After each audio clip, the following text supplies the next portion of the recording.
Potência dissipada não é nem. Vem comigo, porque eu te explico. O que ele pergunta pra gente? Ele quer que você diga qual a nova potência do circuito quando você fecha essa chave. Eduardo, e por acaso a potência vai se modificar? Sim. Perceba que ele te fornece um circuito com 3 lâmpadas, mas inicialmente você só tem uma lâmpada dissipando potência.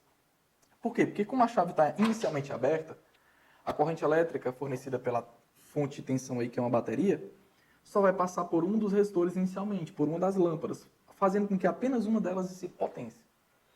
Aí ele diz que essa potência dissipada por ela, ele pede que você diga que ela é X qualquer, uma potência X qualquer. Aí ele quer que você feche a chave do circuito. Ao fechar a chave do circuito, você tem que perceber que nesse nó, agora, há uma divisão de corrente elétrica. Você tinha que notar que esses dois resistores que estão em quê? Em série entre si, eles agora ficaram em paralelo a esse resistor R1. E como esses resistores também agora vão receber corrente elétrica, essa corrente obrigatoriamente fará com que os resistores de cima, as lâmpadas de cima, dissipem potência também.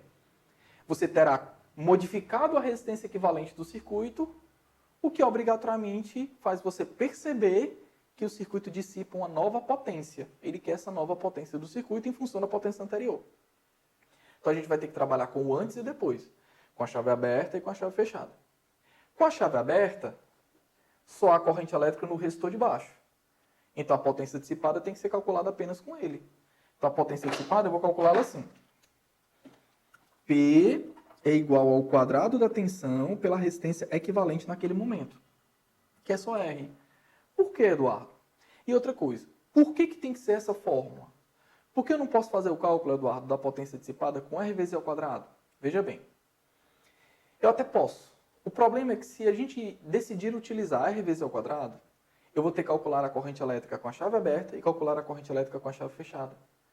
Porque o aluno tem que saber que se eu abrir ou fechar essa chave, eu modifico a resistência do circuito. E, consequentemente, eu modifico a corrente fornecida pela bateria.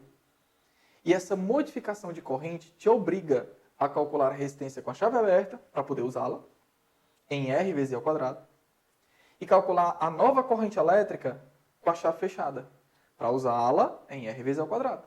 Então você nota que vai dar mais trabalho.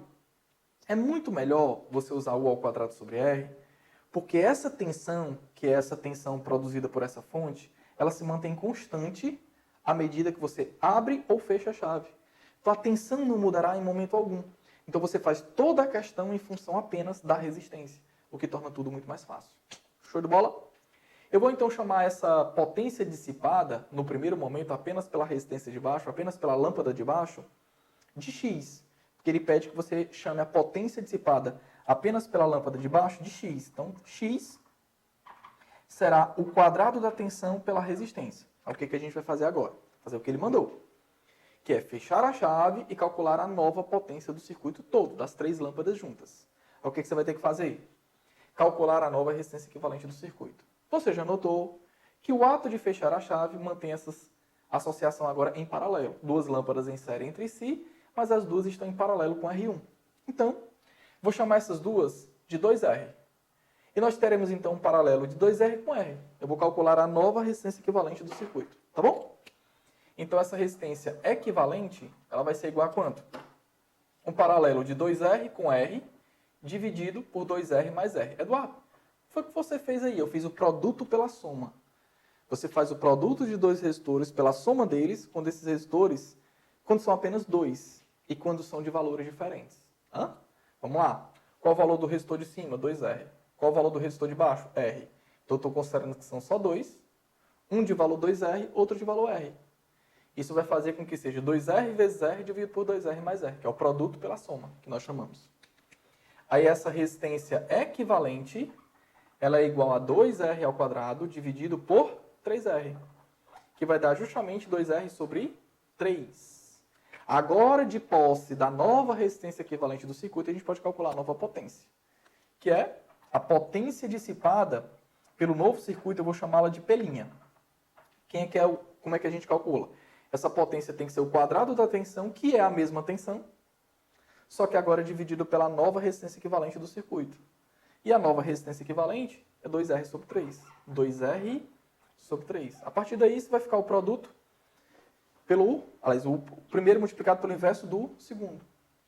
Então, essa potência P' termina sendo o quadrado da tensão multiplicado por 3 sobre 2R. Eu vou ter, então, 3 meios de U ao quadrado sobre R. Como é que vai ficar isso aqui, ó? Isso vai ficar uma potência P' de valor 3 meios vezes o quadrado da tensão sobre a resistência. Aí você já notou por que eu isolei isso aqui. Por que eu isolei isso aqui, o quadrado da tensão sobre a resistência, chamando isso aqui de x? Para poder chamar isso aqui, ó, de x depois. Então, a potência, a nova potência do circuito, P', ela equivale a 3 meios da potência anterior, que ele chamou de x. Ou seja, equivale a 1,5x, 3 meios de x. Bem, se você aprova o meu trabalho, não esquece de compartilhar o vídeo com um amigo. E um abraço a todos e até a próxima. Beijão.